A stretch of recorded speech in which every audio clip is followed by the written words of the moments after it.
Today on Track Anatomy, we're going to be dissecting the newest song I made on the Synthstrom Deluge called Plight of the Bumblebee. Let's dive in. What's up, everybody? This is Ryan from Oakland Ghost once again with another episode of Track Anatomy. If you're not familiar with this series, it's kind of like a sister series to my Songs from Scratch series, but done in the opposite. So instead of building a song from scratch, we're going to take one that I've already created and dissect it, find out what the patches were, what kind of kits I used, see what makes it tick. If you guys prefer the Songs from Scratch format, I should have a new one of those coming out next week. So definitely subscribe if you're enjoying videos that are more about the creative process and creative workflow using the Deluge and various other things. This is my newest song. I just released it a couple days ago, so I thought I'd break it down and show you what we're doing. I'll post a link up in the corner there of the final song if you want to take a look there, but I'll play a snippet here and I'll play it at the end too. I'll do a playthrough just so you can hear what it all sounds like. But here's a snippet so that you guys know what we're getting into.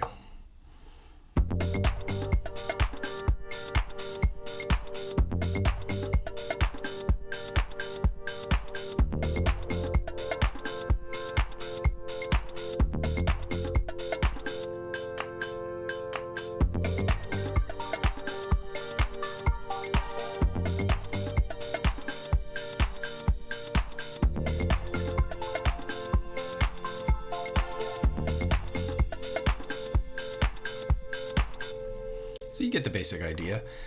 This one is really interesting to me. It just didn't turn out how I expected at all.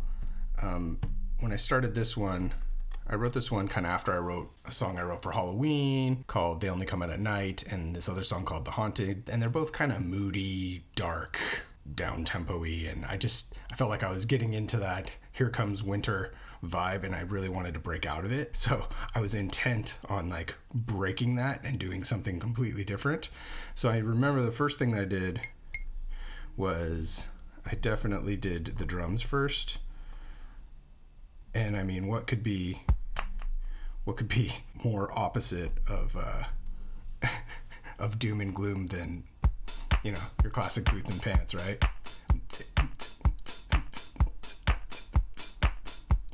So, I mean, this one's pretty obvious. It's just 4 on the floor. These are some of my own samples. I think most of them are coming from samples from Mars vinyl pack. I just love the sound of those. They basically sampled a bunch of drum machines and drums and stuff, and they pressed it to vinyl, and then they resampled it. So you're getting a little bit of warmth and crackle and stuff like that from the samples. It's really cool. So I got my kick, got a simple clap, got my hats, and then I got a couple more claps. These two are panned left-right. These two are panned left and right, so I could get a little more stereo spread.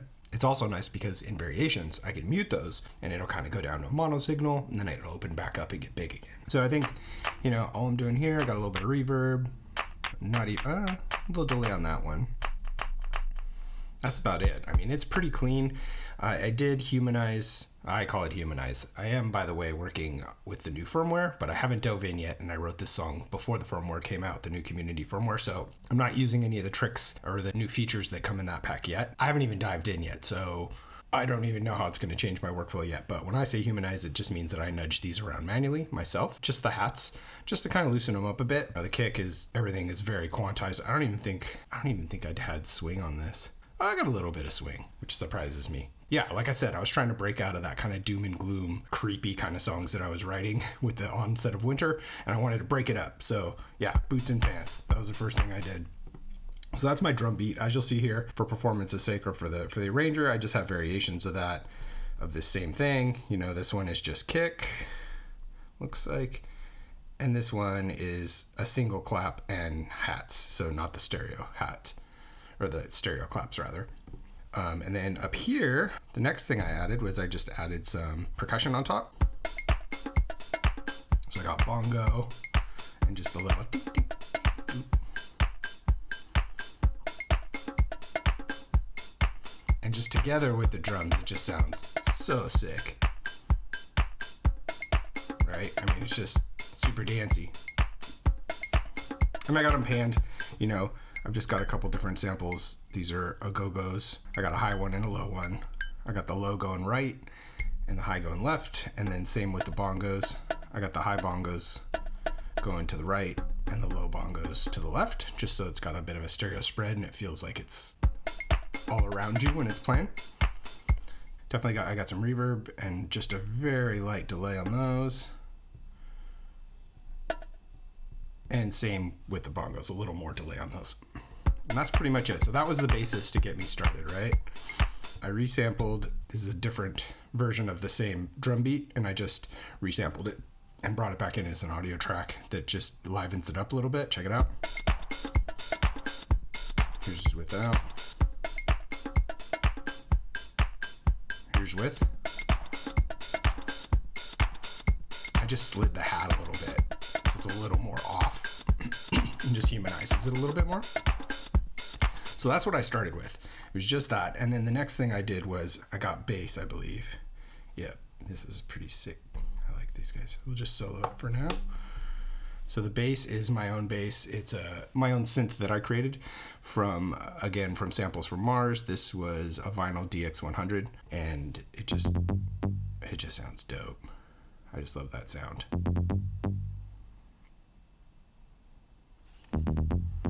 And I got a little bit of reverb on here, very light. I don't think I'm doing, yeah, there's no cutoff. The level's pretty low. I did adjust, I manually adjusted velocity on all these just to kind of give it a little more human feel. Initially I played bass live on this. It just felt like it needed live bass, so I played real bass, and then I went back and I decided to do it with this sound because I just liked the tone better. It just sounded better. I did try to vary the velocity, obviously, so it feels a little more live, but that's really the only thing I did. So let's bring in everything real quick. So that's where we are so far, right? Pretty dancey, definitely not doom and gloom. That was my intent. But then things started getting weird, obviously. So I decided I wanted to add a pad, of course.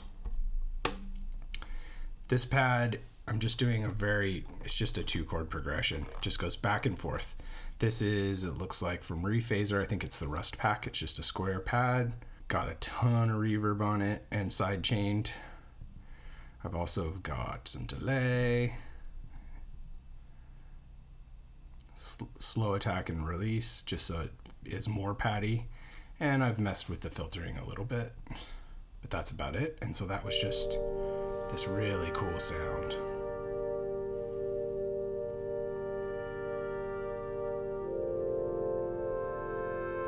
So originally I was thinking it would be kind of 2 different parts. It'd be like a slow part and then it would be the fast part, because this is just totally different feel. This is almost taking it like a chill down tempo route, which was not where I was intending to go, but where the song was taking me. The only other thing I did with this is on the intro, I actually ran it through the Zoya, which is my newest buddy here. I ran it through a kind of ambient glitch, kind of a very microcosm-y type effect on the intro, just to kind of break up the intro a little bit and get some more bleeps and blops going. If we hear that, so this is boom. So we just got that going, right? Pretty simple.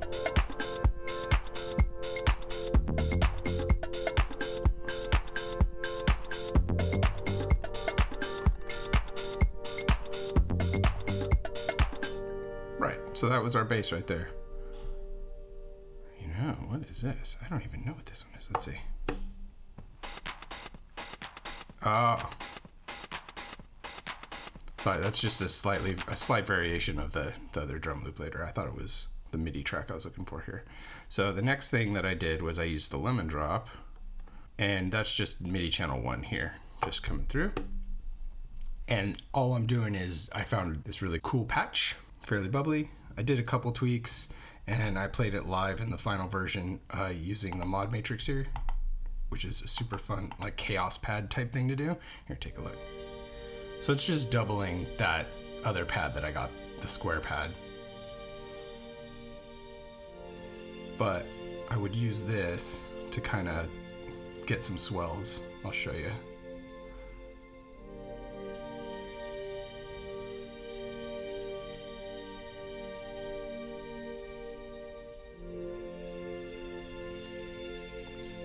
Just very subtle, and sometimes I'd be really low over here.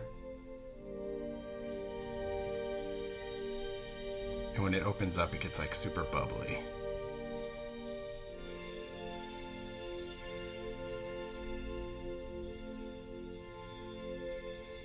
And moves around the stereo field. So I use that as kind of a double with the other pad, but not throughout the whole song. I just bring it in certain seconds, just to add a little texture underneath. And I have it pretty low. The volume's not very loud.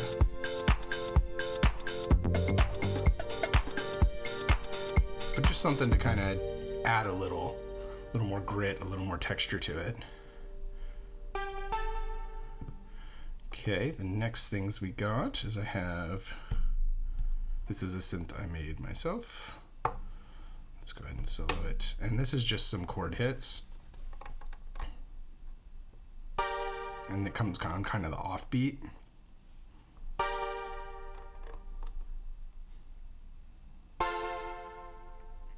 Very simple. And I think I used a sample for this. Let me double check. Yeah. So it must be a multi-sample. I'm not sure what the multi-sample is that I used for this, but it looks like it's a multi-sample pack. I have no idea what I used. It sounds kind of like a Juno to me, which is my go-to for like chord hits. But yeah, threw on some delay, threw on some reverb, crushed it a little bit, knocked it down with some decimation there. Nothing with the cutoff or anything like that. I didn't play with the filters too much. So that was pretty much it. So that was the next thing that I had, is just those chord hits to bring in.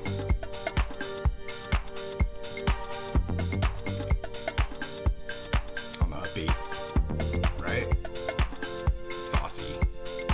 And those actually sound really good with, I think, this guy. And this is kind of my main melody line. So it's an arpeggio that I'm running chords through, and then sometimes breaking the chords. So it's nothing too crazy.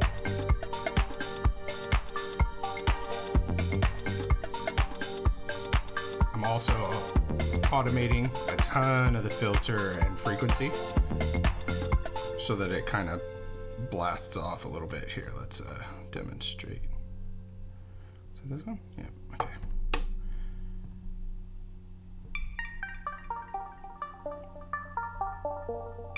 So I want it kind of gets smaller, then the filter opens when it first hits. You know, I'm running through some reverb, a lot of reverb, very wet. It's almost like a granular synth. It's not, obviously, but I'm throwing so much delay and reverb on it, it gets really textury like one. This is also from the Rust pack. It's a Clark app, which is by Rephaser. Excellent pack this guy has. It's got some really beautiful sounds in there. I default to those again. So I don't even think I created very many of my own synths for this one, except, you know, I built my own kit, and I obviously built my bass, and I built that one synth. But the rest are definitely not from scratch. They're just, you know, patches that I had around. What's this guy? That's the extra one, okay.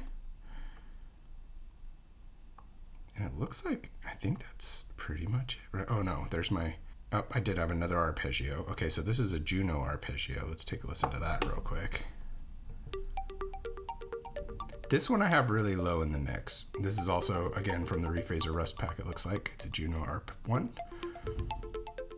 I'm throwing it through reverb, bit of delay. I don't think I'm animating anything on this one or automating anything. And this one I usually have pretty low in the mix.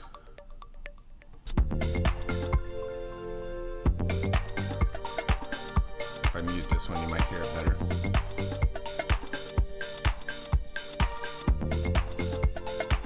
It's just super low. It just adds a little texture, is all.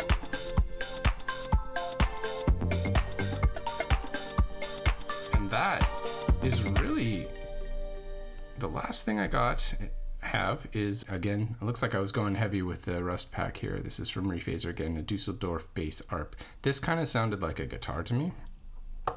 So originally this is what I had. And this is kind of comes in on the chorus.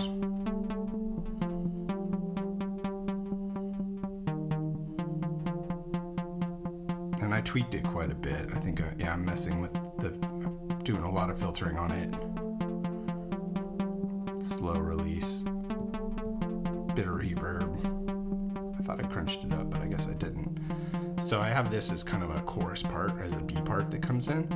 And what I ended up doing, I think I still left it in the final mix, but I actually ended up throwing a guitar through the Zoya. I have like a glam rock kind of patch that's a super 80s sounding guitar. And I played the exact same line. And I think I mixed the two. I either mixed the two or I just left just the guitar. I'm not sure. So in the final version of the song, there's actually a real guitar that's going in those parts. And that was pretty much, that's pretty much the whole song, man. That's the whole deal.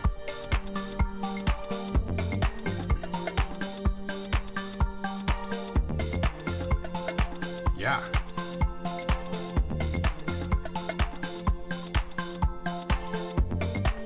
So that was the whole song. And then, you know, I love the arranger view because it reminds me of working in my DAW. So this is very much this similar kind of workflow I'd work in my DAW. Set everything up. Like I said in the intro, I got really weird. I ran it through the Zoya and then I blended it with the actual pad synth just to mix it up in the final mix. And then I added guitars, like I said. I don't think I had any other magic tricks that I did this. I played this live when I did it. I just ran this through. I just basically tracked out directly to my DAW. I have this guy in there, obviously, and I just manually played while I sent the stereo mix to my DAW. And that was it, man. That's all that she wrote. So that's the basic breakdown of the track. I hope you found that helpful. Let's take a listen, and yeah, thanks for joining me. I'll be back next week with a song from scratch, so make sure to hit that subscribe if you like seeing creative workflow type focused things. That one, I'm intending to actually build it completely from scratch like I did in the beginning, which I haven't done in a while. So yeah, hopefully we get a good song out of it. That's always the risk with those. Anyway, thanks for joining me.